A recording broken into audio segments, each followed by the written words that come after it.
Mr. Jones, you might be surprised to hear, is a real person, and not only does he make watches that start at a very affordable $220, he also uses them to do something a little more interesting than just telling the time. These are the incredibly cool watches of Mr. Jones. Want to save money on your next watch? The Watchfinder price promise means you'll get the best price. Search Watchfinder to discover more. It probably won't surprise you to learn that Crispin Jones is an artist, but his obsession, as all artists tend to have, doesn't revolve around what you might think. He has a master's in interaction design, which sounds incredibly straight-laced and literal, but that's the beauty of it.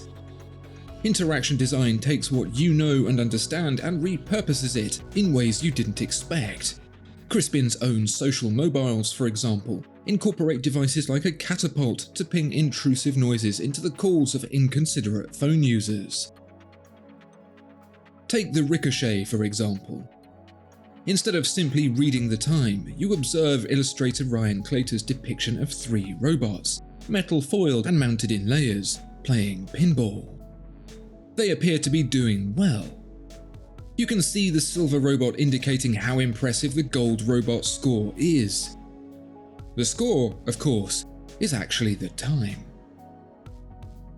All this is, as an experience, distracting you from the process of actually figuring out what the time is, and done badly, that would be annoying. Here, it's done in a way that feels warm and wholesome. You don't mind the distraction. If anything, you welcome it. You don't wonder what the time is, you wonder what our pal, the gold robot's new high score is. Seeing those social mobile clips today, it's striking how outdated they look. It's been 20 years since that footage was shot, and it shows. It's a story of the modern era. Tech doesn't last. It grows old incredibly quickly. For Crispin, he was fascinated that, somehow, wristwatches had circumnavigated that trend. He created a collection of 7 watches that set out to provide a use to the wearer that they might not otherwise expect. One had a built-in lie detector. Another reminded the wearer of their fragile mortality. These were theoretical pieces, of course, and as thought-provoking as they weren't paying the bills. So Crispin made a decision that weighs heavy on the hearts of artists near and far, and turned his idea into a business. That was 15 years ago, and that original dour watch, now called the Accurate, lives on alongside livelier pieces like the Number Cruncher.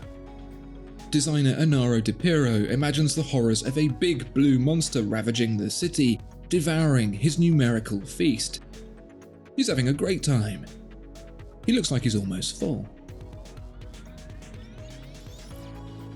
Imagine Crispin's surprise when he sunk his savings into the 500-piece minimum order of a set of 5 watches of his design, and people actually purchased them.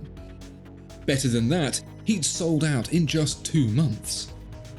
This gave Crispin the opportunity that, inversely to the bitter pill of an artist commercializing their work, allowed him to make more.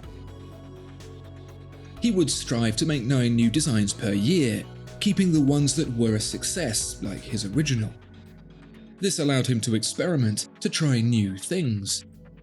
Things like a perfectly useless morning by Christoph Devos. Now, Crispin wasn't working as a master watchmaker, and so the limitations of a basic movement made new ideas tricky. But through the use of colour, shape and layering, what emerged was a way of telling the time that just hasn't ever been seen before.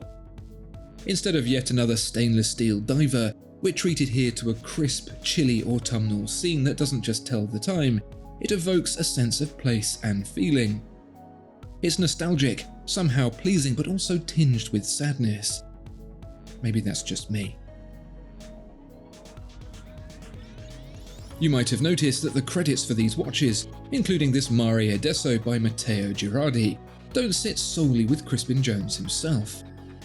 That's because what we're seeing here through the journey of these watches is a fast-track take on the maturity of a creator. We've seen the struggle to justify commercialization, we've seen the response to success, and what comes next is the realization that one person is really just one person. Making 9 new watches per year is no feat for an individual, not just from a logistical point of view, but a creative one too. Crispin, or anyone for that matter, cannot think of 9 solid ideas like this year in, year out. It's just not going to happen. And so Crispin realized that the next stage had to be one of the hardest: letting go. Acknowledging that he isn't the only person in the world that can create feeling and interaction through the dial of a watch. It was really at this point that Crispin found a new artistic endeavor and satisfaction, being a creative director and a curator of other people's art. Finding new artists and working with them to perfect an idea into a watch that subscribes to the ethos of interactive design, from Crispin's perspective. Take the Ophelia by Joshua Obeng Boateng, which brings the depth and dimensions, and most importantly the calm, of a carp pond. It's not something Crispin would have ever thought of himself, but it reflects his dream and vision for how an interactive timepiece can work.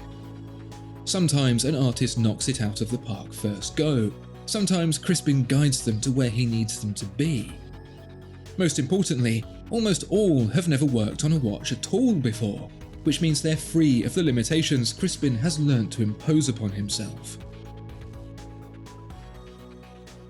The wide range of formats and ideas in the Mr. Jones collection would suggest that there's a degree of customization and complexity going on that should bear mentioning, but there really isn't.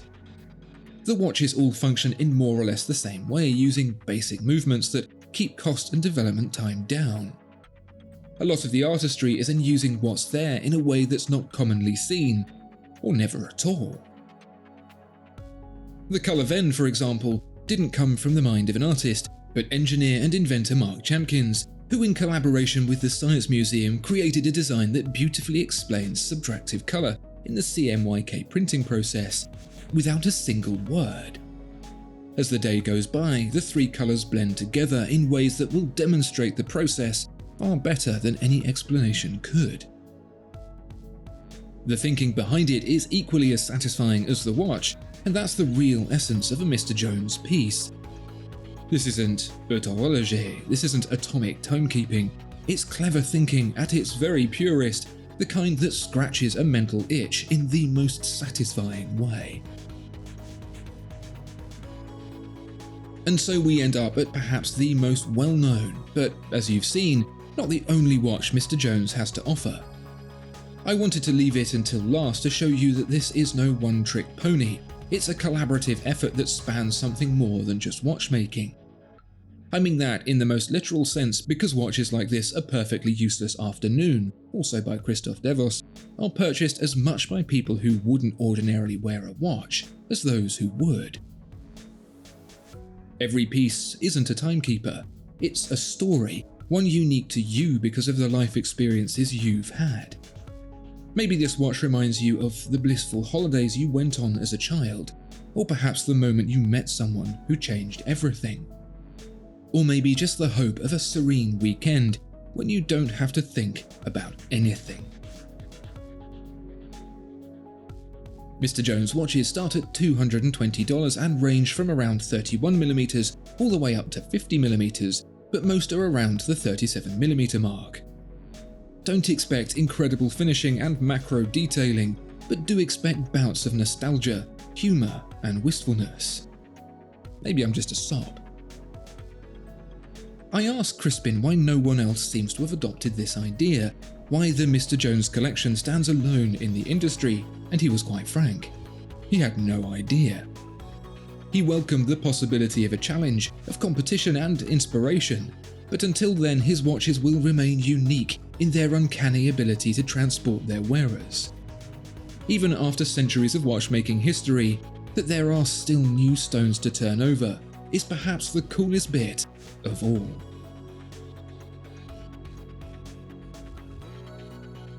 Discover more exceptional watches at Watchfinder.